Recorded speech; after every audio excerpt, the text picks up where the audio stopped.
Opa, Ô, Marcos, desculpa. Aconteceu alguma coisa aqui que caiu a live.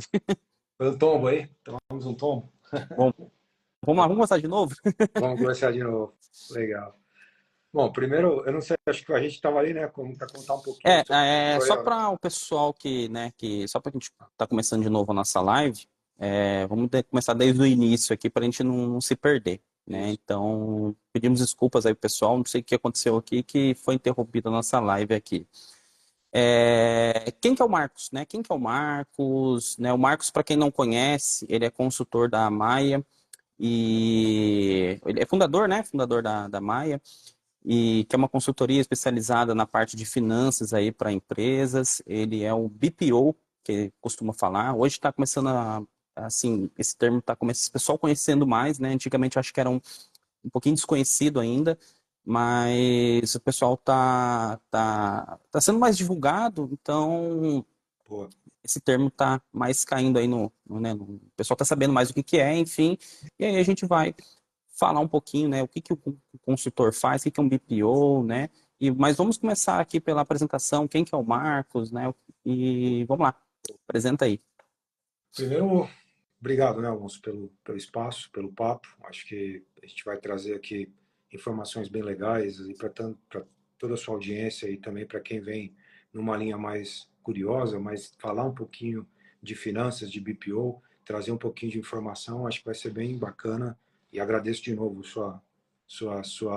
seu convite. Eu acho que a gente vai agregar bastante para todo mundo. Eu sou Marcos Moraes, eu comecei minha história sempre foi em finanças, né? Sempre foi muito ligado em finanças. E eu comecei na parte de varejo, indústria, e aí comecei a pegar mesmo um fogo ali na parte de serviços, mais voltado em agências de comunicação. E aí comecei um desenvolvimento junto com as agências, fazendo aquisições, fusões, fazendo também spin-offs, que é quando essas empresas saem dos grupos, né? Uma determinada unidade de negócio se desliga do grupo da empresa, e a gente fez também alguns spin-offs. Então, eu aprimorei bastante esse modelo financeiro, estando dentro dessas agências, muito na área de serviços, né? Em indústria, passei por grandes indústrias de produção, linha chão de fábrica, né? E na parte de varejo, participei de algumas lojas importantes, né? Fez alguns trabalhos bem significativos. E aí, quando a linha global aconteceu, né? A última fusão global na agência aconteceu, eu acabei me desligando e pensando numa linha mais empreendedora.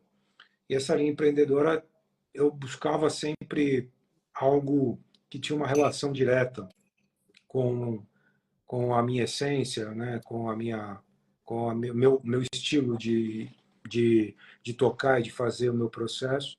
E aí pensava sempre em como eu poderia estreitar um pouco disso. Já tinha absorvido bastante know-how na questão financeira e praticamente em todas as frentes, seja ela indústria, varejo, serviço. Esse know-how, de alguma forma, poderia ajudar as pequenas e médias empresas a traçar um pouquinho da sua linha financeira. Acho que a maioria delas estão naquela fase de crescimento.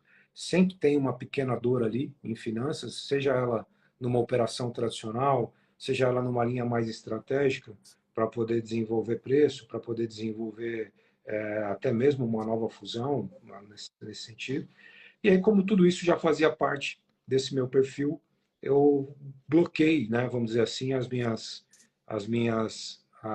o meu know-how em alguns pedacinhos e consegui fazer algumas ofertas interessantes para colocar no mercado e abrir a Maia com esse contexto. Ela é traduzida como BPO, e aí, Alonso, se você quiser me interrompendo, se faltar alguma informação, a gente para no meio do caminho. Eu vou Não, sem começar a entrar numa problema. linha mais técnica, mas se você, por algum motivo, quiser parar para a gente aprofundar um pouquinho mais, me avisa aqui, tá? E Ok, deixa eu só cortar um minutinho, vai. ô Marcos. Só para a gente passar aqui para o pessoal, porque acabou que não conseguimos colocar aqui um título para nossa live, tá? Essa live, a ideia dela é trazer alguns insights, algumas dicas aqui financeiras para pequenos empreendedores, tá bom? Eu acabei desativando aqui os comentários também, que só estava comentando algumas coisas sobre o sistema e tal.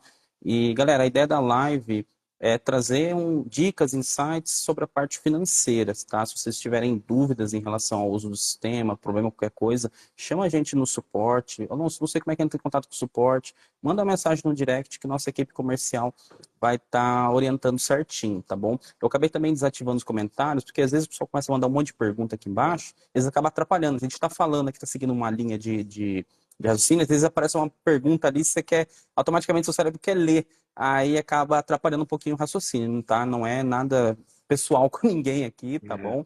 Mas é mais nessa questão para não atrapalhar aqui um pouquinho a nossa linha de raciocínio.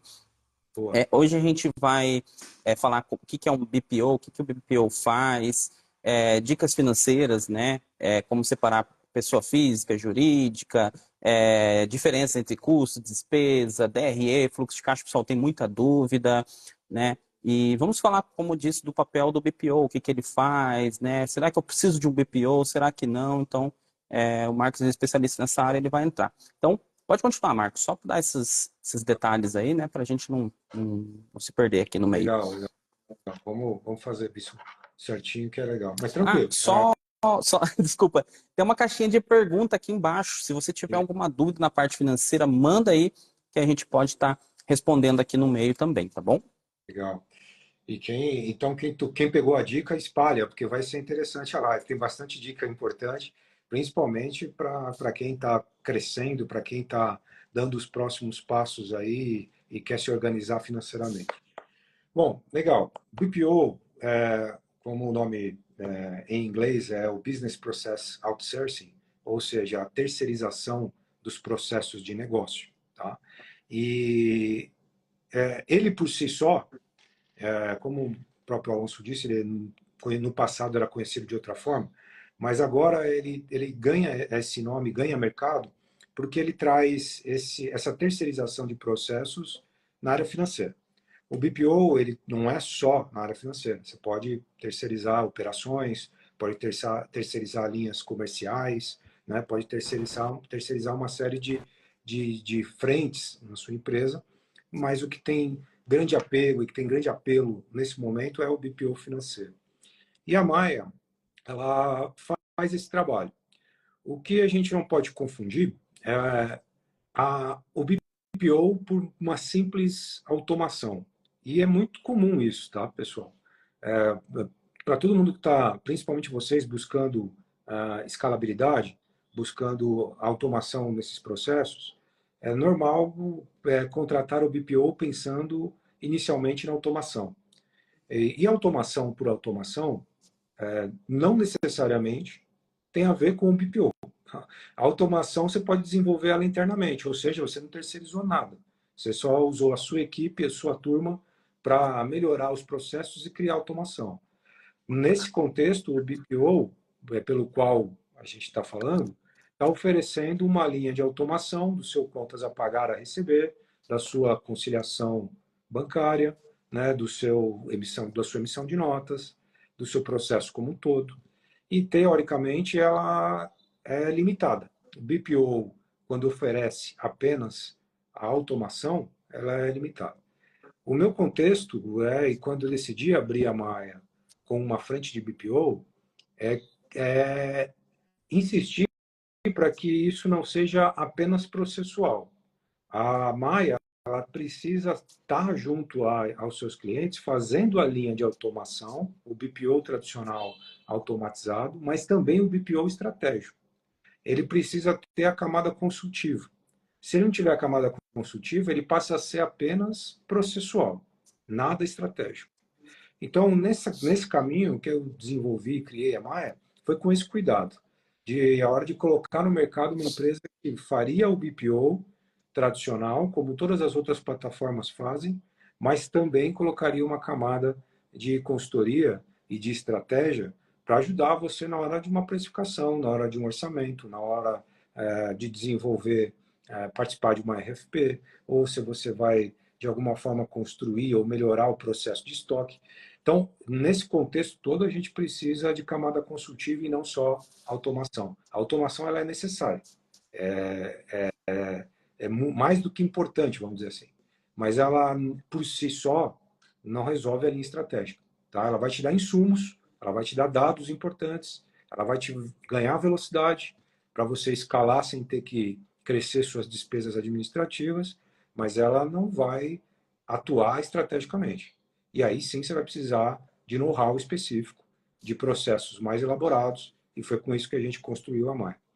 Sobre BPO e o que é, Alonso, tá tranquilo, tá claro? Ou você acha que falta um pedacinho aqui? Não, não, não, tá ótimo. Acho que tá Legal. tranquilo. O pessoal já mandou umas dúvidas aí, tem bastante coisa interessante para você responder depois aí. Boa. Até dúvidas minhas também, enfim. Assim é legal, assim que eu gosto, assim é muito bacana. E assim, cara, esse caminho, né, no mercado é que a gente começou a perceber as dores aí, né? E me parecem muito comuns, principalmente nesse segmento e nesse nicho de empresas. Quando eu falo nicho, falo de um tamanho de empresa específica, onde o financeiro é comandado praticamente pelo sócio, onde ele faz os apontamentos, faz tudo, e ele está crescendo ao ponto de dar menos atenção para o financeiro e mais atenção para a operação. O risco começa aí, né? A hora que ele dá atenção para a operação, é legal, é bacana, ele volta e tem a possibilidade de crescer ainda mais rápido, porque ele está voltando as concentrações para a operação, mas esse crescimento é arriscado, porque ele passa a olhar com alguma falha o financeiro que não pode ser, de maneira alguma, deixado de lado. Né? Então, essa fase onde ele precisa dar um pouquinho de atenção dividida, né? Precisa dar aquela atenção, um pé lá e um pé aqui, é a fase mais arriscada. Então, é nesse momento em que talvez é interessante ele pensar na entrada do BPO na empresa, mas o BPO estratégico. Porque o BPO processual é aquilo que eu expliquei. Ele vai só colocar uma automação ali. Ele acha que deixa, aliás, que ganha tempo. É verdade, ganha tempo no processo. Mas ele vai deixar isso rodando numa linha automatizada e esse processo vai acabar levando ele ao erro, porque ele vai achar que a estratégia não precisa de um olhar, porque o processo rodando acaba a estratégia também deixando de lado e aí o risco fica dobrado, né? Então, o momento certo, acho que é quando ele percebe que ele está tendo que destinar tempo ao financeiro, mas esse tempo seria mais valioso na operação, e talvez quando ele já tem alguém ali cuidando da operação dele, já está rodando uma certa automação, mas ele está pensando num passo mais estratégico, num crescimento mais agressivo. E aí é que entra o BPO estratégico. Né? Ele vai ganhar pouco, ele vai ter pouco ganho na linha de automação, porque na verdade ele já existe essa camada, mas ele não tem ninguém pensando estrategicamente para ele, porque ele está envolvido lá na operação. Então, nessas duas fases, o BPO é muito interessante. Depois, ele se torna muito grande, ele vai vendo a necessidade de ter uma equipe mais musculosa internamente, mais preparada internamente. E aí o BPO vai perdendo um pouco desse valor, porque ele traz para dentro, ele já tem condições de trazer para dentro um gerente financeiro, que já teve experiência de varejo, experiência em atacado. Aí ele traz um analista sênior para fazer a operação, junto com uma plataforma já automatizada. Ou seja, ele tem um time dentro, tem um controle dentro, e o BPO talvez ele perca um pouco de força na sua necessidade nesse momento. Tem empresas que topam fazer BPO até com equipe 100% terceirizada, tá? É claro que isso vai dar maturidade da empresa em aceitar, né, essa operação fora. Afinal de contas, estamos falando de, de um trabalho que envolve confiança, né? De um trabalho que envolve a chave do cofre, vamos dizer assim. Então, Exatamente. nesse modelo, quando envolve a chave do cofre, fica sempre muito arriscado, complexo para que as pessoas possam entregar isso para um terceiro. Então, aí vai envolver a confiabilidade, o histórico, né, da onde essa pessoa veio, essa empresa está como, onde, por quê. Então, essa é um pouquinho de como eu entendo a estrutura, né, de como eu entendo que isso realmente poderia fazer sentido e poderia fazer diferença para essas empresas que estão nesse momento de trajetória. Entendi. Então, o BPO, ele, vamos dizer assim, né? Vamos resumir um pouquinho aqui tudo que você comentou. Ele serve para quando a empresa ela está num estágio ali entre onde o empreendedor não consegue gerenciar o financeiro até um estágio onde ela pode contratar, que nem você falou, um gerente financeiro. Fica naquele meio termo ali, né? Onde ela não vai ter o dinheiro para contratar uma pessoa que mexe com essa parte financeira e onde o empreendedor tá perdendo o controle do financeiro, esquecendo de pagar uma conta, outra. Tem essa questão, acho que muito importante, que é a parte de precificação. De repente, se ele está ganhando dinheiro, se não está, o que é um DRE, como ler o DRE, né? Então, eu Isso, acho que é esse momento que o BPO aí se faz necessário, né? exato. E o legal é que o trabalho do BPO não é um trabalho assim, você falou, um trabalho mais consultivo, né? Não é aquela coisa assim, eu vou contratar esse serviço, eu sou obrigado a ficar 1 ano, 2 anos, 3 anos, né? É uma coisa ali um pouco mais pontual, né? Pode ser considerado isso assim também ou não? Exatamente, nas duas formas, né? Lembra que quando a gente fala assim, olha, o BPO processual, ele vai te entregar uma automação, ponto. E aí você pode ficar com ele 2, 3 anos, 4 anos, porque ele está fazendo o seu processo rodar e está criando automações novas, integrações, né? Como um sistema. Você vai pegando Uhum. uma coisa ali que vai integrando e você vai evoluindo. É a mesma coisa com o BPO processual. O BPO estratégico, ele pode ser pontual, onde você tem a necessidade de um know-how específico para o desenvolvimento de preço, para fazer uma leitura, né, do seu financeiro em relação à margem, buscar uma captação, porque você precisa fazer uma alavancagem, né? Então você busca o BPO estratégico, que é trazer um profissional de know-how específico, ampliado, para resolver esse problema. E aí toca o barco com a sua equipe ou como você achar interessante. Essas duas fases que você comentou, que é ele pequeno, começando a ser médio, e ele perdendo o controle do financeiro, porque precisa voltar a atenção para a operação dele, é crítico, porque ele ainda também não tem a educação financeira, que é entender, como você mesmo disse, o que é um DRE, o que é um fluxo de caixa gerencial, o que é exatamente, como é que eu entendo o meu balanço, né? São perguntas, mas puta, entrou dinheiro, eu recebo, eu vou lá, pago, sobrou dinheiro, eu tiro como distribuição de lucro, é meu dinheiro, eu pego meu dinheiro. Essas confusões são naturais nessa fase, porque é uma operação pequenininha, e ele entende que aquele dinheiro que entrou é para pagar o que precisa pagar, e depois o que sobrou vai para a conta dele, porque é o salário dele. E isso é perfeitamente normal acontecer, porque além de pequena, operação pequena, não tem a educação financeira, que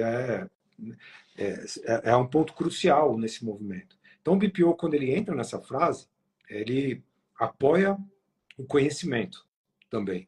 Ele vem com a linha de automação, mas também vem com o conhecimento agregado, passando para o sócio o que ele precisa saber para entender o negócio. Então, quando a gente fala de DRE é demonstrativo de resultado do exercício, tá? Numa linguagem contábil. Ela traz todas as receitas e todos os custos e as despesas para te entregar o que aconteceu de resultado no seu negócio naquele determinado período. Pode ser mensal, trimestral ou anual. Mas a DRE ele apura um determinado período, todas as receitas e despesas que aconteceram. Ele não é o seu fluxo de caixa. Tem uma confusão natural também aí, tá? O fluxo de caixa é o seu extrato bancário. É como aquela receita entrou e como aquela despesa saiu.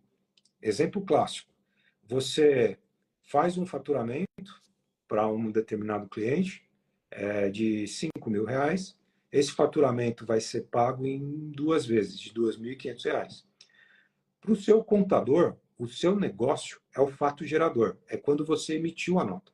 Se você emitiu essa nota de R$ 5.000, o seu contador entende que o seu negócio teve aquela receita de R$ 5.000.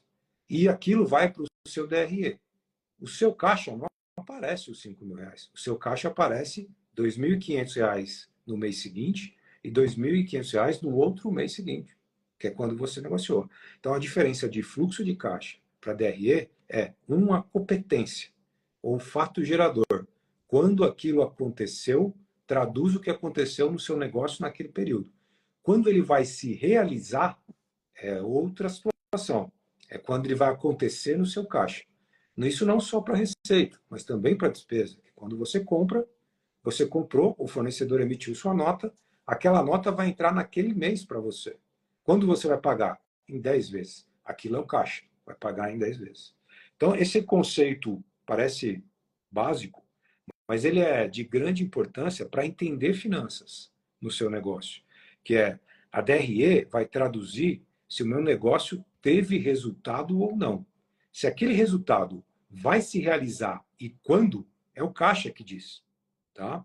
Então, esses dois instrumentos, eles precisam de conhecimento, tanto de quem está operando o seu financeiro, quanto do próprio sócio. É super importante que o sócio tenha esse conhecimento básico, para que ele possa entender se o negócio dele está dando resultado ou não. Se você olhar só para o caixa, você corre o risco de achar que tem dinheiro e amanhã não tem mais. Porque a questão é lógica, né? Para frente, você vai olhando tal, e alguma coisa pode acontecer no meio do caminho, trazendo o reflexo da DRE. Se você olhar só para a DRE, você não consegue mensurar quando você pode tomar as decisões. Por quê? Porque o efeito do caixa é o que vai liberar você para alguma decisão de compra ou não. Então, os dois instrumentos precisam ser analisados em contextos diferentes. Um para entender se o seu negócio realmente deu lucro ou deu prejuízo, e outro para entender a movimentação de caixa. Se eu tenho capacidade de chegar até onde com esse caixa que eu tenho hoje. E assim coordenar a sua empresa. Então, Com esses dois certeza. pontos são importantes, né?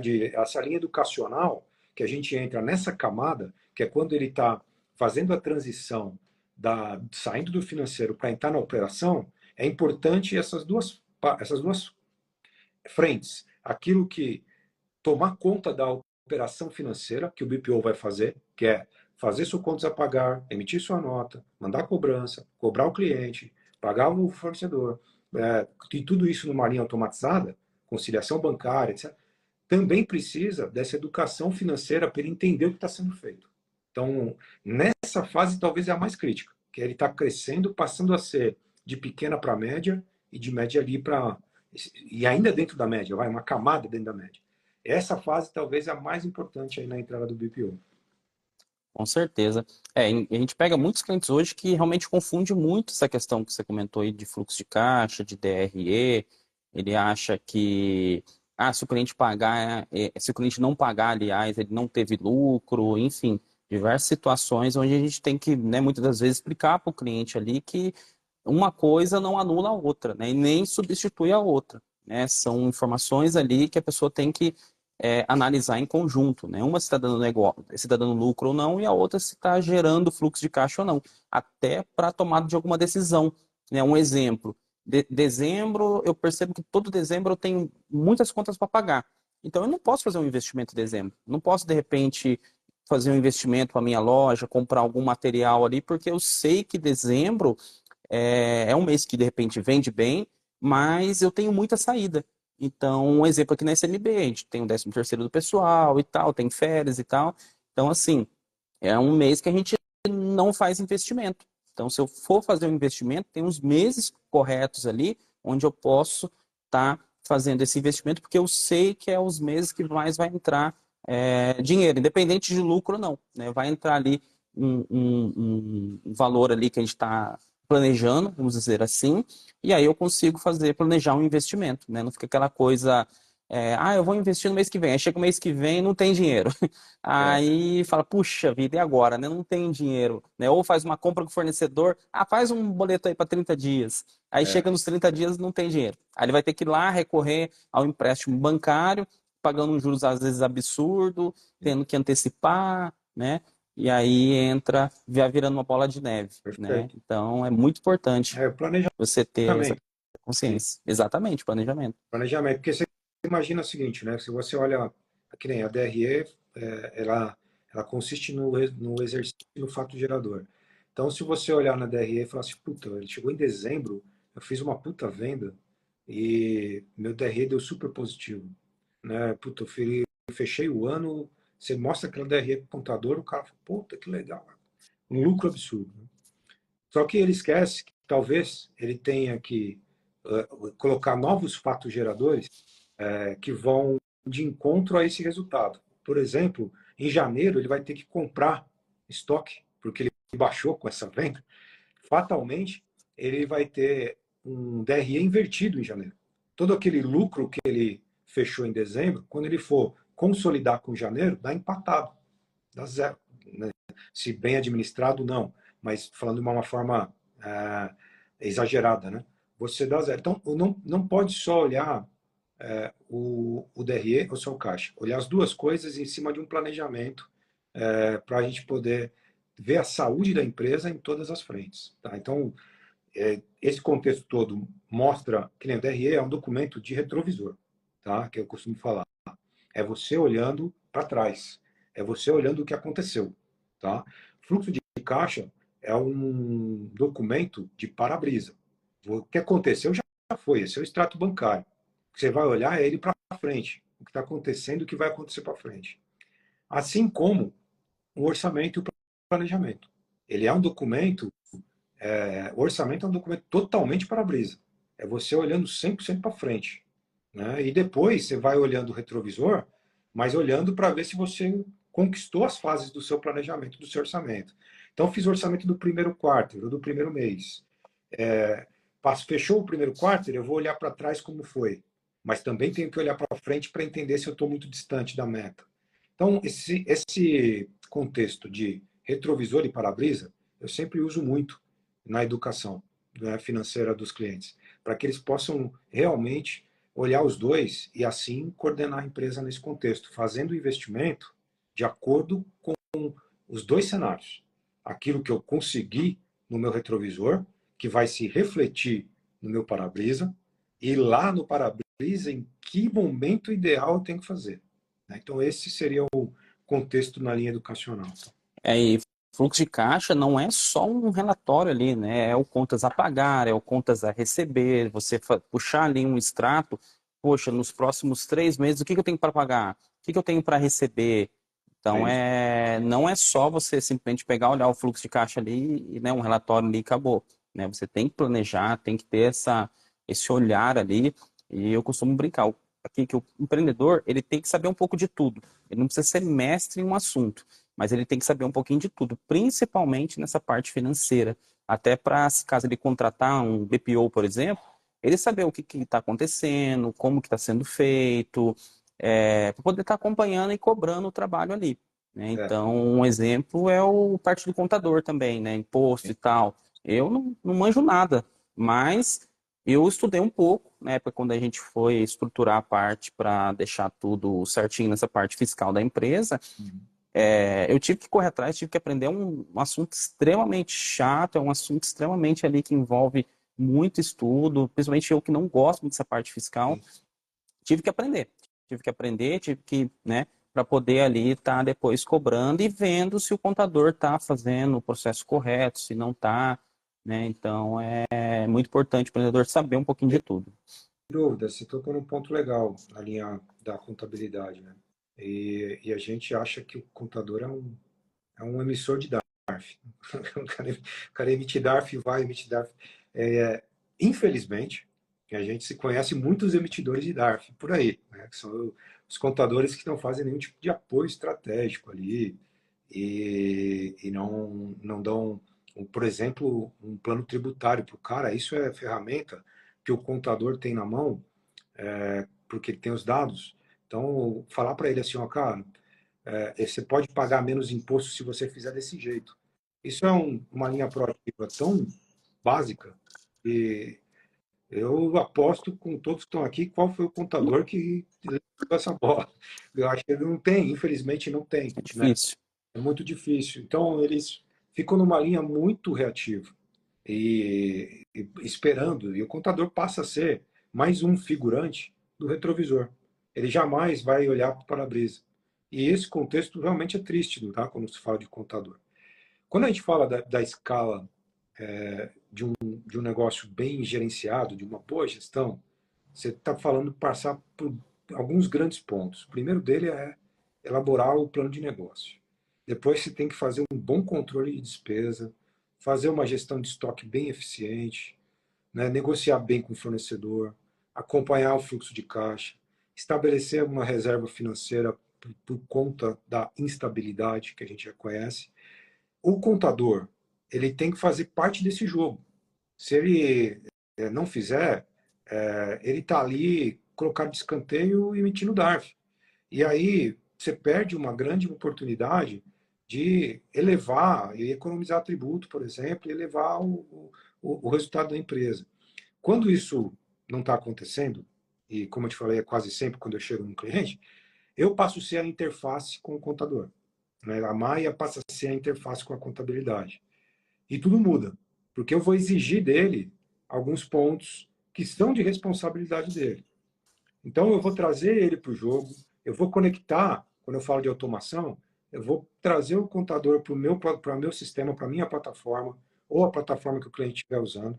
Ele vai buscar informação ali dentro, ele vai dar em tempo real o que a gente precisa, e ele vai passar a ser também ser estratégico junto comigo. Senão não faz sentido. Imagine todos esses grandes pontos que eu citei agora, sem um acompanhamento com know-how financeiro e know-how contábil. Praticamente ele fica Deus dará, fica no achismo. E é isso que a gente não pode fazer quando o negócio está rodando. Exatamente. Essa parte financeira é crucial, né, de qualquer negócio. Se você não tiver ali muito bem gerenciado, se você não conseguir enxergar os dados ali de uma forma simples, né, de uma forma ali de que você consiga olhar e já saber se está tendo lucro ou não, vai acabar te atrapalhando muito e você vai ficar ali sem saber o que está fazendo, né, se está dando lucro, se não está. Inclusive tem um novo parceiro aí nosso, que é o Joab, e eu estava esses dias acompanhando os vídeos dele aqui, e ele estava comentando sobre margem de lucro e tal, que ele conseguiu elevar, está conseguindo elevar, se não me engano, em 3% a margem de lucro, né? Parece pouco, né? Poxa, 3% só, mas vai colocar no final do mês, né? Através do sistema, o que ele conseguia puxar lá? Verificar os produtos mais vendidos, analisar ali os produtos que mais tinham saída e começar a focar neles, né? E pegar aqueles produtos que menos tinham saída, colocar mais em evidência ali para conseguir tá fazendo um giro ali. Uhum. E como eu falei, né, às vezes 2, 3, 5% faz toda a diferença. E às vezes isso está escondido ali na precificação. Às vezes a pessoa não consegue precificar direito, joga ali uma margem qualquer. Esses dias até eu gravei um vídeo aqui para o Instagram comentando sobre a diferença de margem, marcar, o pessoal às vezes confunde ali e tal, e Então, acha que é só pegar um produto ali, jogar 30%, e ele acha que ele vai ter um lucro de 30%, né? E aí, faz, muitas das vezes não é. faz, esquece de fazer a conta de cima para baixo. Então, Exatamente. Né? E é até engraçado, porque é algo assim que você acha é até que estranho, na verdade, porque como você faz a conta de um jeito, dá um jeito. Você faz a conta ao contrário, dá um outro jeito. E aí você fica, poxa, e agora? O que eu tô fazendo? Qual que será que é o certo? Né? é, Então, parece uma bobeira, mas como a gente sabe que a vida no dia a dia do empreendedor ela é muito corrida, ela não consegue analisar nos mínimos detalhes ali. Né? E às vezes passa uma coisinha aqui, passa uma coisinha ali, uma precificação errada aqui, uma precificação errada ali.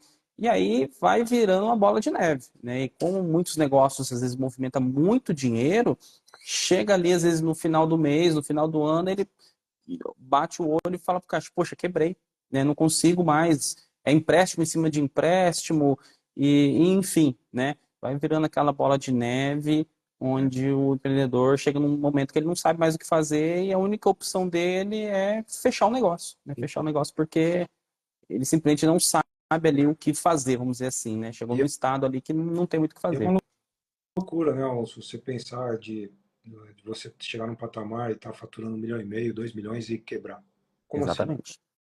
Pera ver, como assim? Se eu estou movimentando esse dinheiro, o que está acontecendo?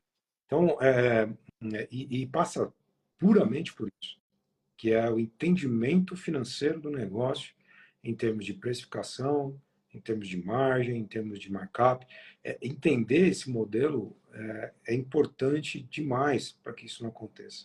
Então, essa educação é constante, eles precisam se preparar, entender a questão margem e markup é fundamental, não se iludir com isso, fazer as contas, procurar profissionais para a gente poder desenvolver metodologia, usar metodologia já existente. Então, é algo que a gente não pode deixar um negócio rodando R$ 1 milhão quebrar, cara. Porque a tendência dele crescer e passar a fazer 10 milhões é muito maior do que ele quebrar. Basta um pouco de organização, né, e educação. Então, é nesse contexto que a gente precisa o tempo inteiro. E tem, né, aquelas casinhas onde pode estar escondido o lucro, né? Como você falou, a ideia de confundir o markup com margem é uma, a questão do estoque, quando é um produto específico, é um clássico, né? Então, o cara não fazer direito um Pepsi ou um Pepsi e fazer o cálculo direitinho do estoque dele, como é que funciona, para ele entender o ativo dele, para ele poder fazer rodar o ativo dele. Então, o lucro, às vezes, está escondido ali, né? Então, serviço, puta, posso colocar qualquer tipo de margem, não sei, cuidado, né? É onde você tem a maior margem, mas também é onde é mais competitivo no mercado. Os cuidados para não prostituir o mercado. Por quê? Você está começando, tem pouquíssimos custos e acha que se você colocar uma margem menor, você vai vender mais porque está mais barato. Num primeiro momento, aquilo é até verdade.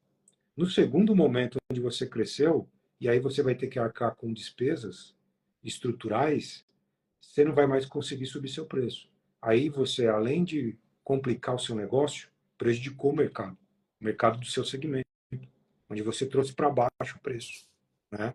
Então, esse tipo de educação vai muito além do cara pensar no recebi, paguei, sobrou dinheiro, pus no meu bolso. Ele tem que pensar numa série de coisas e entender finanças para que possa ajudar ele a crescer, para que ele não possa quebrar e ajudar a crescer.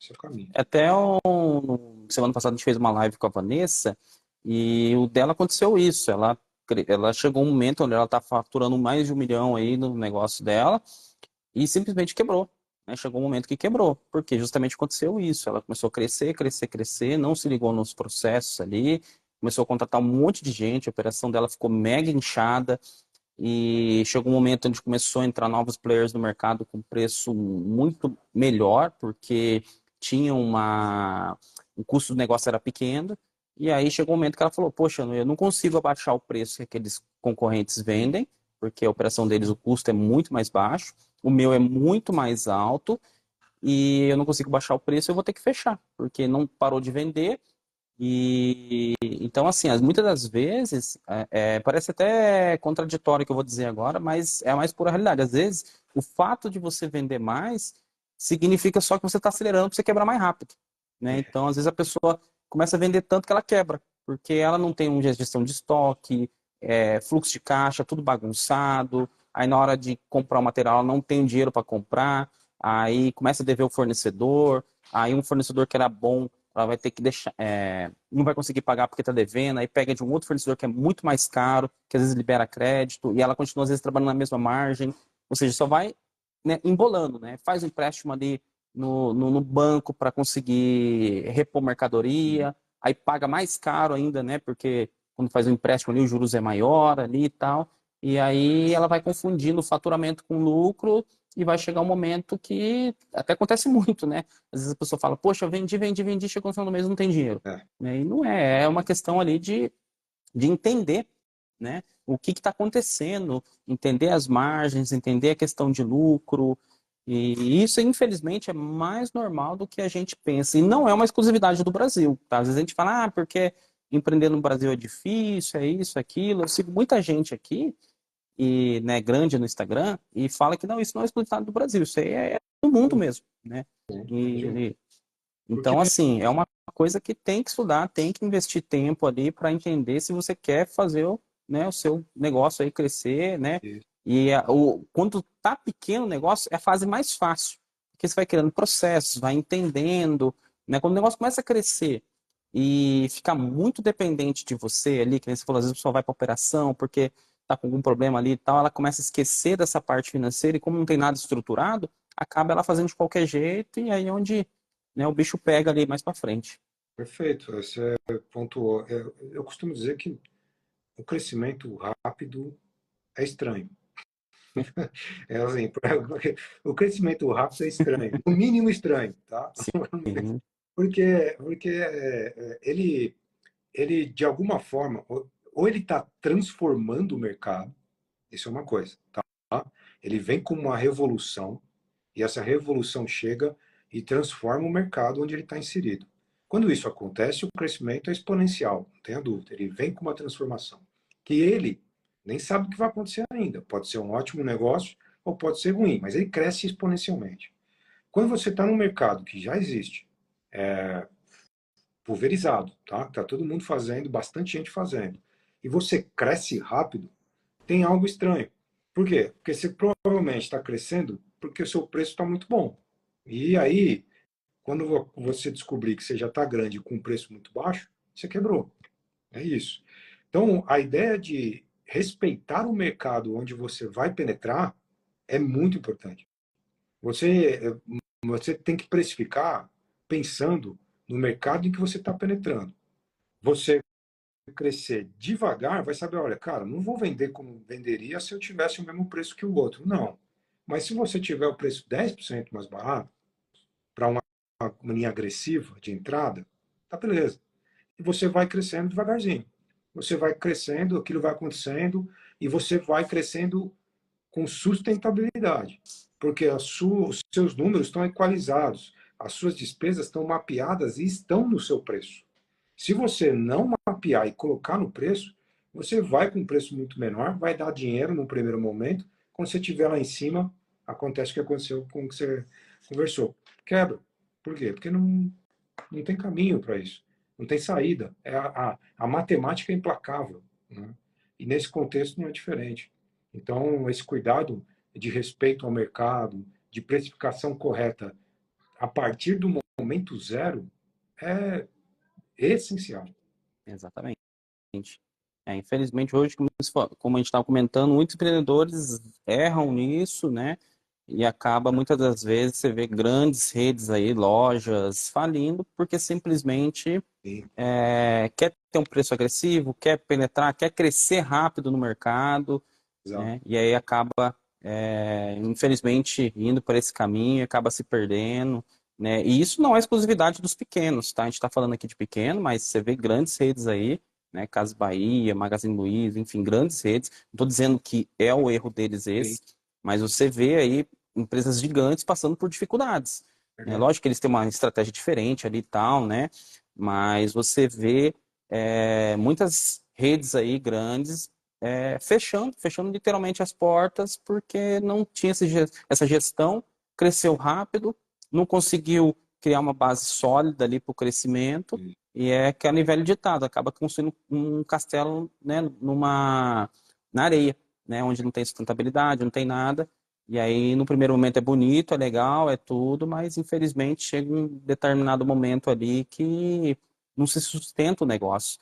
E aí acaba que vem, bate a realidade e tem muito empreendedor que não aguenta, né? Aí vai a saúde embora, né? Vai família destruída, né? Tem um caso da família que aconteceu isso, da pessoa crescer, crescer, crescer aqui na minha região, né? Inclusive tornou um grande exportador para o Japão, né? De um produto que ele comercializava aqui, tinha uma margem excelente e quebrou assim, né? Por conta de fluxo de caixa, por conta de gestão, né? E perdeu tudo, literalmente tudo, né? Então imagina só você faturar em milhões aí, um ano, no outro ano você está literalmente quebrado, com a saúde debilitada, com a família acabada, porque simplesmente o empreendedor ali, Falhou, né, não soube tocar o negócio, vamos dizer é, assim.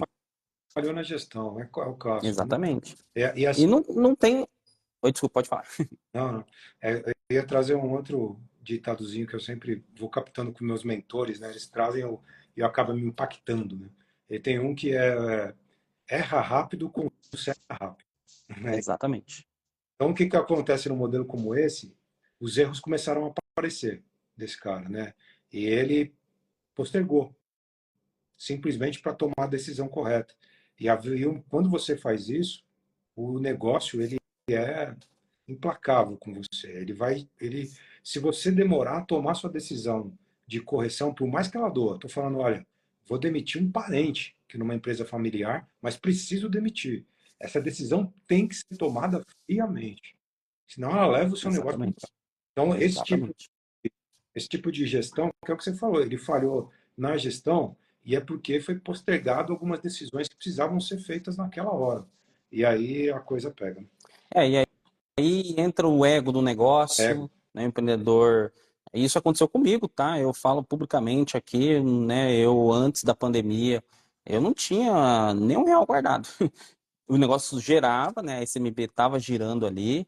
É, assim, lá para 2017, 18, a gente tava crescendo bem e tal, mas é aquele negócio, né? Tudo euforia, poxa vida, tô conseguindo pegar um carrinho legal, tô conseguindo fazer uma viagem, isso, aquilo, aí você quer, às vezes, muitas vezes, até mostrar para as pessoas, né? Até de forma meio ingênua ali no começo, e aí você quer se mostrar, quer pegar um carro legal, quer isso, quer aquilo, aumenta o seu custo de vida, vai lá em cima. E às vezes você até sabe que, poxa, eu preciso guardar um dinheiro para o negócio, preciso guardar um dinheiro para o negócio. Você não guarda, né? E no nosso caso aconteceu isso. Veio a pandemia, né? Fechou tudo naquela primeira semana, bateu o desespero, porque não tinha um real guardado, com funcionário para pagar. E aí eu falei, e agora? Né? E se o negócio não for para frente? Graças a Deus, a pandemia ajudou a gente, né? Catapultou o nosso negócio e tal. Mas imagina aqueles casos onde o negócio teve que ficar fechado, onde não pôde abrir. Então, assim, se a pessoa não tem uma reserva, não está preparado para esses momentos, até a saúde vai embora, Vai, né? tá. Porque ele não sabe ali lidar com aquele momento e não tem para onde correr. Imagina você Verdade. com dívida, fornecedor para pagar, funcionário, e aí você vendo ali, seu funcionário precisa daquele trabalho, você não tem dinheiro para pagar. Então, assim, é algo que você precisa estar sempre de olho na parte financeira para não deixar assim, se o negócio, só o negócio acabar, beleza. O problema é quando vai a sua saúde embora É, junto, né? aí, E aí aí você, sem saúde, você não tem nada, né? Essa é a verdade, né? exatamente. Com saúde, você consegue qualquer coisa. Sem saúde, você não tem Exatamente. nada. Não tem nada. Então, Exatamente. você tem que manter esse equilíbrio emocional, esse equilíbrio físico, senão aí, cara, você existe o lance do nenhum CNPJ vale um CPF, né? Então, Exatamente. ele precisa Exatamente. ser mantido, porque você só vai construir dois, três CNPJs com CPF ativo e saudável. Então, não tem Exatamente. onde E viver. às vezes a gente tem muita. O ser humano também tem muita questão de comparar, né? É, Às vezes você tem um negócio ali, você vê um outro negócio, poxa vida, aquele negócio está crescendo e tal, quero que o meu negócio seja igual àquele. E aí ele quer crescer rápido, porque o brasileiro ele é muito ansioso para as coisas. Eu sou assim também, né? Hoje em dia eu já estou um pouquinho melhor, mas eu tinha essa ansiedade, sabe, de querer crescer, de explodir no mercado, de isso, de aquilo. Hoje já tenho uma outra visão. isso. Hoje, poxa vida, eu quero crescer, mas eu quero crescer saudável. Eu não quero crescer de uma forma abrupta aí e começar a contratar 50, 100. Às vezes eu tinha até. Tava conversando esses dias com o Felipe também do CNPJ, a gente fez um podcast aí, e ele falou uma coisa que a partir daquele momento abriu um pouco a minha visão sobre métricas de vaidade. Às vezes a gente tem uma métrica, né, que nem um exemplo. A minha métrica de vaidade na época era ter 100 funcionários. Eu queria porque queria ter 100 pessoas na SMB e tal. E aí a gente estava discutindo sobre essa questão no podcast. E eu percebi que aquilo era uma métrica totalmente de vaidade. Por quê? 100 pessoas, imagina você gerenciar uma equipe com 100 pessoas. Imagina a dor de cabeça, né? Gestores, você vai ter que contratar gestores, automaticamente você vai ter que vender muito mais, automaticamente você vai ter muito mais problema. Então, tem que parar e pensar, pô, será que isso, nesse momento, vai fazer bem para mim? Será que eu vou conseguir gerenciar? Do jeito que estou hoje, eu estou conseguindo gerenciar minha equipe ou não?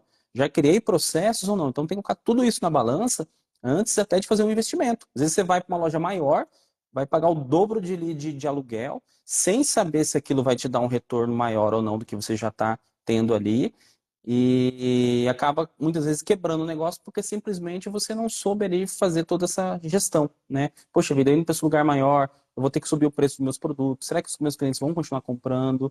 Né? Será que eu vou ter que começar a comprar produtos de baixa qualidade para sustentar o crescimento do meu negócio? Então, tem muitas coisas ali a estratégia financeira ela vai muito mais além do que a gente imagina, né? Não é só você saber precificar um produto, é você ter toda a base do seu negócio ela é montada em cima do financeiro, né? E que nem você falou, o mercado ele é implacável com você.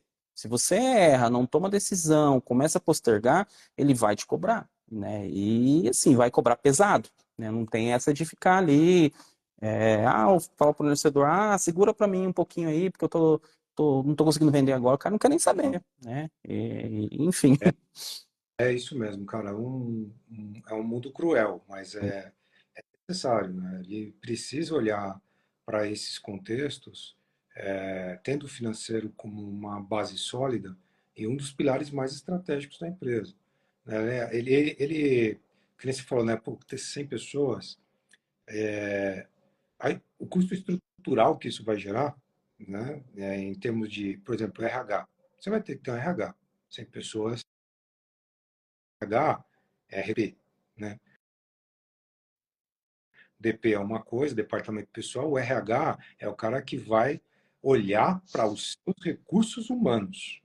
Então, os humanos precisam de outra tratativa, eles precisam de modelagem de gestão, eles precisam de avaliações, eles precisam de feedback, então, essa linha estrutural, a hora que você começa a movimentar em torno do crescimento, a sua linha de despesa lá embaixo na DRE, vamos voltar, pôr esse exemplo na estrutura, né? Então você tem lá a sua receita, tem o seu custo direto, que é tudo que está relacionado com aquilo que você vende ou presta serviço, as suas horas e tal. E depois você tem suas despesas, que são aquilo que não está diretamente ligado ao que você vende, mas de alguma forma compõe o custo total, né? Essas despesas aqui embaixo, num caso como esse, começam a aumentar gradativamente e você não tiver pronto aqui em cima, na parte de cima, que é o receita contra o custo, e a margem que sobra ali não for suficiente para segurar as despesas que você está criando, cara, você criou um buraco sem volta, entende? Então, esse tipo de leitura financeira, que é o que você falou, a base tem que ser construída e tem que ser usar o financeiro como pilar estratégico, por isso, é por entender que a cada passo que você dá em direção ao crescimento, você tem que entender muito bem aonde aquele custo em direção ao crescimento vai entrar. E fazer a leitura financeira disso é muito importante. Saber se aquilo vai incorporar seu preço, não vai. Se aquilo você vai entrar com uma diferença que agrega valor e não consegue embutir no preço. Tem muita coisa que envolve e que se você não tiver a leitura financeira, você peca na hora de ir para o mercado. Né? Então, esse cuidado é muito importante. Com certeza. Marcos, eu vou ver umas perguntinhas aqui para a gente poder estar auxiliando o pessoal aí, também para a gente não estender muito aqui a nossa live, tá? Tem uma pergunta aqui comentando sobre capital de giro, né? Dicas para manter a saúde da empresa. Que dica que você poderia dar aí para essa, como é que fala? Para essa pergunta aqui, Legal. né? Capital de giro. Ele é bastante variável dependendo de cada segmento, tá? E o capital de giro, para quem ainda tem dúvida, é aquilo que você precisa manter no seu caixa como segurança, né, para fazer o giro acontecer. Então, lembra que você está pagando, recebendo, e aí o caixa está na linha do tempo, e aí tem dias que você vai passar pagando e tem dias que você vai passar recebendo. Então, seu caixa faz aquela sinusoidal, a onda, tá? O seu capital de giro é aquele capital necessário para manter o seu caixa azul independente dessas oscilações. Tá? Então, ele vai manter o caixa aqui e dependendo, vai ter um período que eu vou só pagar, mas eu tenho o caixa de giro segurando. Vai ter o tempo em que eu vou só receber, legal, vai engrossando o capital de giro. E assim vai. Tá? Então, o capital de giro é isso. É o dinheiro que você precisa ter para segurar o senoidal. A parte, principalmente na parte baixa. Né?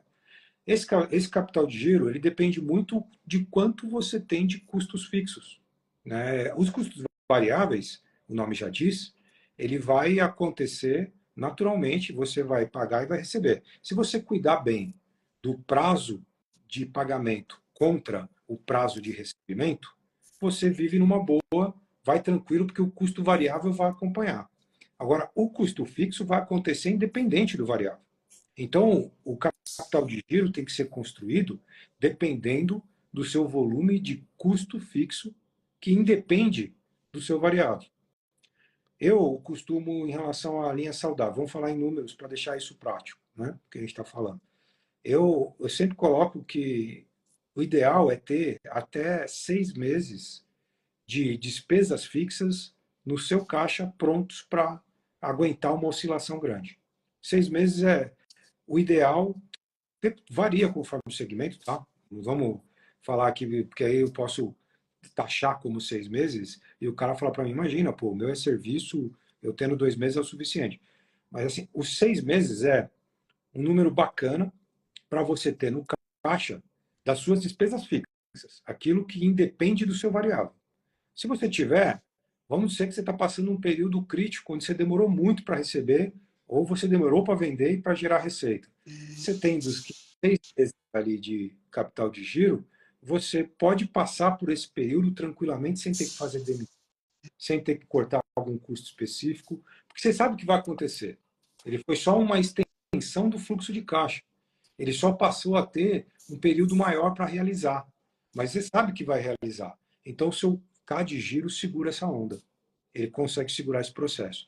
Então, se eu pudesse sugerir, tenha 6 meses, 6 vezes o custo fixo na conta corrente. Claro que Legal. não é corrente, né? Faz a aplicação, numa aplicação de baixa automática tal, para poder ficar aplicadinho lá, mas tenha mais ou menos 6 vezes o custo que você tem por mês de despesa fixa. Inclusive você comentou um assunto aqui muito interessante, né? Às vezes a pessoa simplesmente deixa o dinheiro na conta.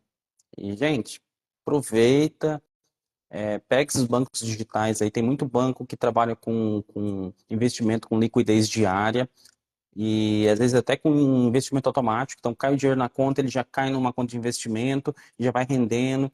Às vezes a pessoa tá falando, mas vai me render aqui 10 centavos, 15 centavos. Poxa, que renda 1 centavo. É um dinheiro a mais que você está deixando de ganhar. Então, aproveita desses mecanismos aí dos bancos. Se você tem um dinheirinho guardado ali, que nem o Marcos falou, né? Poxa, consegui juntar um dinheiro aqui para 3 meses, por exemplo, das minhas contas. Pega isso daí, joga num investimento com liquidez diária, tá? Liquidez diária, o que é? Que você consegue sacar naquele mesmo dia. Aconteceu algum problema ali, você vai lá, solicita para o banco e já cai na sua conta, tá? Então, guarda aquele dinheiro ali, deixa rendendo, porque, como eu falei, às vezes é um dinheirinho pequeno, mas no final das contas vai fazer uma diferença. Vai conseguir pagar uma conta de luz, uma conta de internet, que nem aqui. A gente tem o canal nosso no YouTube, de vez em quando pinga ali um dinheirinho do YouTube. Poxa, é um dinheiro que eu não estou esperando, e às vezes cai ali, né, dos anúncios ali e tal. Eu uso aquele dinheiro para pagar um conta de água, uma luz, um investimento aqui pro pessoal, enfim. Parece bobeira, parece pouca coisa, mas o empreendedor tem que ter essa cabeça. No que ele puder economizar ali, não é ser mão de vaca, mas assim, no que ele puder economizar ali e trazer de receita para ele, tá E valendo. o pinguinho de estratégia, né, Alonso? Imagina o seguinte, Sim, que chegou e conseguiu juntar os 3 meses, 4 meses, porque isso é gradativo. Você vai trabalhando a gestão, vai conseguindo movimentar esse capital de. E aí você conseguiu juntar esses 3 meses ali e tal, e aí pinta uma oportunidade e você fala assim, puta merda, eu queria comprar esse produto aqui que o baixo está muito baixo, eu queria aproveitar esse preço. Esse dinheiro também pode ser usado para uma estratégia como essa, mas o cuidado tem que ser absoluto, que é ele precisa se transformar em receita, né? Então, ele tem que ser aproveitado na certeza absoluta de que aquilo é realmente uma oportunidade. Então, não estamos falando para você pegar o dinheiro e deixar parado lá a qualquer custo e aquilo nunca mexe. Não. Se você estiver acompanhando, tiver um pouquinho de educação financeira ou tiver um parceiro te ajudando, é discutir como você vai investir aquilo. Ele pode ficar lá ou pode ser investido numa oportunidade que vai te trazer mais dinheiro para ampliar o capital de giro. Mas tem que ser estratégico. Não pode simplesmente tirar para aproveitar uma oportunidade que você não tem certeza de que vai virar, porque ele é o capital de giro, né? Ah, mas puta, não tenho nada e estou preocupado e vou demorar para fazer. A gente pode estruturar capital de giro no mercado externo, mas de novo tem que ser estratégico. Vou buscar dinheiro com o banco, é isso que eu estou querendo dizer, tá? Para fazer o capital de giro. Não minta para mim. Não vai buscar o capital de giro no banco para falar que é capital de giro e em seguida ele é consumido pela sua operação. Se você fizer isso, você fez uma dívida e você não fez captação para capital de giro. Captação para capital de giro é para realmente deixar ele lá e você dê conta de pagar o empréstimo do capital de giro e toda a sua operação. Parece errado isso? Não. Por quê? Porque você precisa de uma segurança. Você sabe que o seu caixa vai acontecer porque você está vendo ele lá. Ele vai dar oscilação. Mas você, sabendo que ele vai acontecer, precisa de uma estratégia agora. E você planta essa estratégia agora. Só precisa respeitar o porquê e para que ele para que ele existe. O capital de giro hoje no banco, ele tem inclusive taxa menor do que outras operações. E justamente para fortalecer os pequenos empresários. Mas ele precisa ser usado inteligentemente. Exatamente. Vamos a uma próxima pergunta aqui. Uma dúvida comum é sobre Prolabore. Como saber o valor ideal? Boa, muito bem. Também Desculpa, um ponto. antes de responder, ô Marcos, lembrando, pessoal, que tem uma caixinha de pergunta aqui embaixo com um símbolo né, nossa vida, fugiu. De uma interrogação. Se tiver alguma dúvida, pode estar mandando lá. Esse é o momento aí para a gente poder estar respondendo. Boa. E depois, claro, né, a gente finalizando aqui a live, nossos perfis aí à disposição, o pessoal entrar em contato direto, sem problema. Tá? Bom, então o Prolabore, outro ponto também que tem uma variação conforme segmento, tá, Alonso? A gente e antes de falar sobre o ideal, o Prolabore ideal, é legal falar sobre a distinção, sobre o que é o seu Prolabore e o seu dividendo.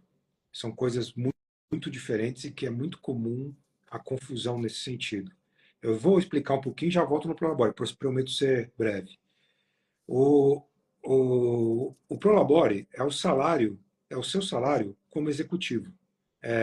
O que você faz na sua empresa tem que ser remunerado. Eu sou dono da empresa. Você trabalha onde na empresa? Ah, eu sou o CEO da empresa. Ok. O CEO tem uma função. Esse CEO tendo uma função, ele é remunerado por essa função. Ponto. É o salário pelo qual ele recebe a execução das atividades dele. Acabou. Crava aí. Fecha o assunto aí. Tá bom? Legal.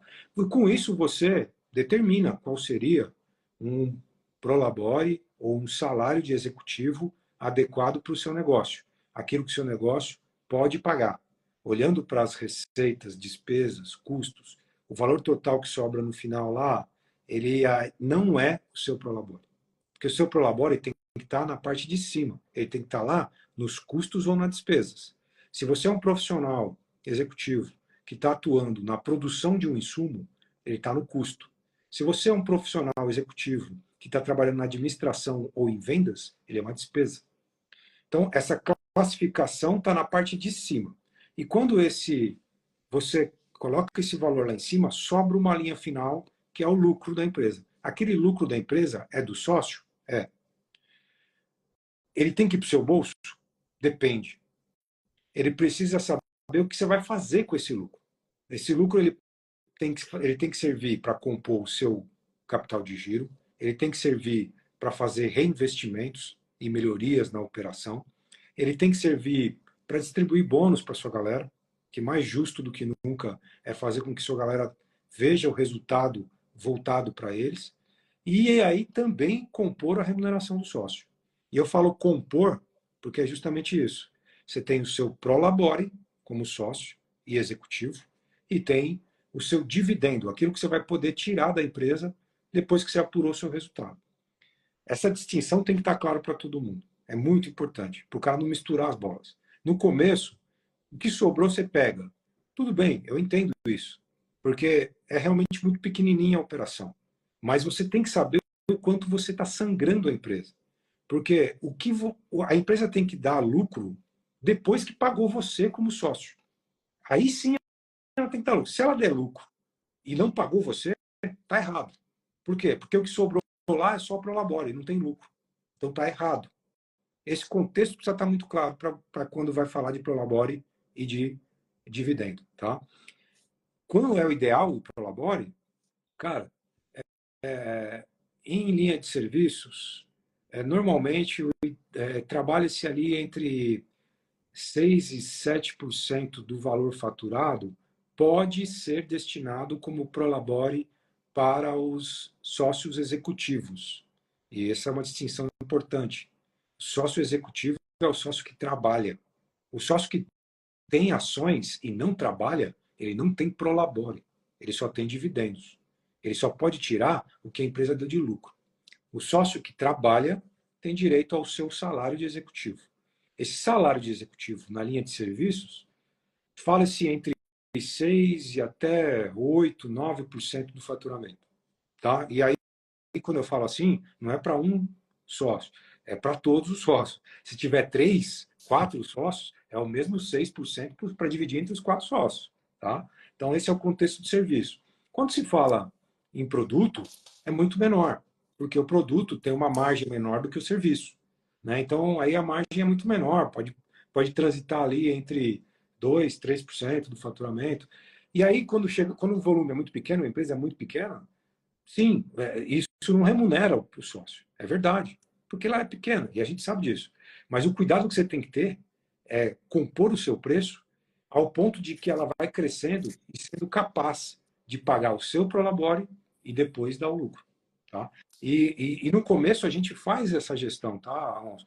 A gente mostra para ele que assim, ó, tudo bem, você vai continuar tirando lucro como se fosse o seu pagamento. Eu estou entendendo isso. Mas é importante você entender o quanto você está sangrando a empresa.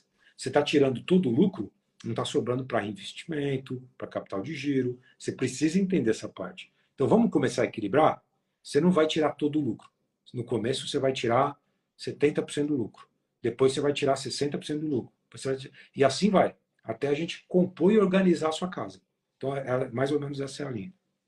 Inclusive, até fazendo entrando nesse assunto um pouquinho que você comentou, né, complementando, existe um ditado que fala, né, empresa rico, dono pobre, né, empresa milionária, dono rico, né, empresa bilionária e dono milionário, né, e eu acho que essa é uma filosofia que faz um pouco de sentido, porque primeiro você tem que fazer o seu negócio dar certo, tem que fazer ele gerar capital e aí depois você receber, ser remunerado, né, e uma das coisas que eu costumo perceber bastante também, você comentou aí sobre porcentagem e tal, mas a gente também não pode esquecer que o seu prolabore, ou seja, o salário ali, ele tem que ser compatível com o mercado. Não adianta, vamos supor, tem uma loja ali de calçado, por exemplo, onde eu vendo 100 mil, tem um lucro de 60 mil, né? Estou colocando, né, chutando valores aqui, e o meu salário é 40 mil, por exemplo, né? E, poxa, será que um gerente, um CEO de uma loja de calçado recebe 40 mil? Tá certo isso? Então a pessoa tem que entender entre prolabore e dividendo, né? Dividendo é o quê? Prolabore é o salário. Então, vamos supor, pegar esse mesmo exemplo aí, né? Tem uma loja de calçado, vendo 100 mil, tem 60 mil de lucro, né? E qual que é um salário de um gestor de uma loja dessa? Em torno de 5 mil. Beleza, você coloca o prolabore como 5 mil e o restante que você decidir aí entra como dividendo, porque o dividendo é algo que não é fixo, ele pode variar de um mês para outro. E aí o cérebro vai começar a entender o quê? Que, poxa, esse mês eu posso ter X, mês que vem eu posso ter Y, então, peraí, deixa eu maneirar, deixa eu trabalhar minha vida em cima do meu salário. É igual como qualquer empregado faz, a vida dele é baseada em cima do salário, ele não vai sair comprando carro importado, fazendo isso e aquilo, sabendo que ele tem aquele salário naquele mês. Então, o empreendedor também tem em mente isso. Poxa, meu salário, mais ou menos a média é essa, o meu dividendo é esse, então eu posso ter um custo de vida até esse valor, né? Então, saber diferenciar, né, o dividendo aí do prolabore, enfim, é isso que eu queria, né, complementar aí no que você comentou. Perfeito, perfeito. É isso mesmo. E vamos para a próxima perguntinha aqui, né? Porcentagem ideal para reinvestir e porcentagem para tirar como salário. O salário a gente acabou de comentar, né? E porcentagem para reinvestimento. Isso é uma perguntinha legal. E, de novo, né, tá ligado ao que a empresa foi capaz de gerar de lucro, né? E aí os investimentos, os reinvestimentos. Então, assim, você faz investimento constante, isso é verdade, né? Para o crescimento da empresa, você vai comprando novos devices, você vai pegando novas pessoas ou vai fazendo ampliação do time. Você faz investimentos constantes. Então, isso acaba, de alguma forma, se misturando. E a gente acaba tendo dificuldade de mensurar o famoso ROI, né, que a gente está falando lá do retorno do investimento. Porque você acaba fazendo pequenos investimentos numa operação e que acaba não conseguindo mensurar para poder fazer esse cálculo específico ou até entender qual foi a taxa de investimento que você fez naquele período. Mas quando a gente está falando de toda a operação já mapeada e você terminou, olhou para a sua última linha lá e o seu resultado, seu lucro líquido, né, sobrou lá a verba específica, dependendo também de cada segmento, porque tem uma variação grande, é importante que aquele lucro, dependendo do seu momento de negócio, no mínimo 10, 15% daquilo que aconteceu volte para um reinvestimento, mínimo. Tá? Por quê? Se você quiser dar um próximo passo no ano, e normalmente essa tomada de decisão acontece no fechamento de um exercício, porque você mensura o que aconteceu, né? E faz o orçamento para o ano seguinte. Então, quando você faz isso, você mensura, apura, determina que 10% daquilo que aconteceu vai para investir. Vai para investir aonde? Orçamento. Você vai deliberar para onde você vai mandar aquele investimento em determinada área específica e assim por diante. Então, 10% eu digo que é para não deixar o negócio morrer. Se você puder investir mais, invista mais. Mas 10% é quase uma obrigação, porque o negócio precisa crescer sempre. Mesmo que pouco, mas crescer sempre. E ele depende naturalmente de investimentos. Inclusive investimento, às vezes a pessoa pensa também, poxa vida, então quer dizer que eu sou obrigado a pegar 10% em comprar alguma coisa? Não, você pode guardar. Você Pode. pode ir lá e simplesmente investir em deixar guardado lá como capital de giro, enfim, para de repente, no momento oportuno, fazer um investimento, que nem você comentou. Surgiu um produto ali que o fornecedor está queimando a preço de banana e você sabe que você vai conseguir vender e ter um lucro legal. Aproveita esse dinheiro do investimento, vai lá, compra. Isso. Isso não vai impactar no seu fluxo de caixa e você vai conseguir ali ter uma oportunidade de negócio. Né? A gente imagina quantos negócios hoje perdem, de repente, oportunidades de negócio simplesmente porque às vezes não tem o dinheiro guardado justamente para esse tipo de investimento de oportunidade ali. Perfeito, é isso aí. Esse investimento em oportunidade é um ponto que eu acredito que é uma dor latente, né? Principalmente varejo, atacadista. Um negócio importante, não Exatamente. perder o oportunidade. E última perguntinha para a gente finalizar aqui, com certeza. Em qual momento posso retirar meu salário da empresa? Que A momento. gente meio que já respondeu, né? Mas dá para dar uma complementada aí. Isso. É quando você vai mensurando, óbvio, né? Aquilo que o seu negócio vai gerando, capaz de poder sacramentar o que seria o seu prolabore, o seu salário. Né? Então você vai mensurando isso. O que você não pode fazer é, como o Alonso disse, fazer uma remuneração incompatível com o mercado de atuação. Né? Então, exemplo da loja de sapato que foi dado aqui. Se você estiver tendo um lucro de 60, e de novo, quando a gente falou de lucro, é porque você teoricamente já teria que estar recebendo lá em cima. Né? Então, se você deu 60 te pagando alguma coisa, tá ótimo. Se deu 60 e ainda falta te pagar, entenda como o mercado está trabalhando, estipula o que seria o seu prolabore e na gestão financeira, volta esse custo ou despesa lá para dentro, que aí você vai conseguir mapear o lucro real da sua empresa. Exatamente. E assim, o quanto antes que você começar a implementar isso, melhor. Porque quando você Melhor. tentar pequeno, você consegue gerenciar isso, já criar isso como uma cultura, porque depois que você cresce, o negócio começa a tomar forma, para você implementar isso daí para o seu cérebro, conseguir entender que você tem um salário e tal, é difícil. É difícil você implementar essa cultura e é difícil você adaptar a sua vida a isso.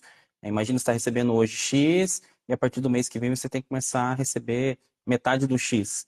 Então, você já tem todo um custo de vida ali e tal, tem uma projeção ali já baseada naquilo.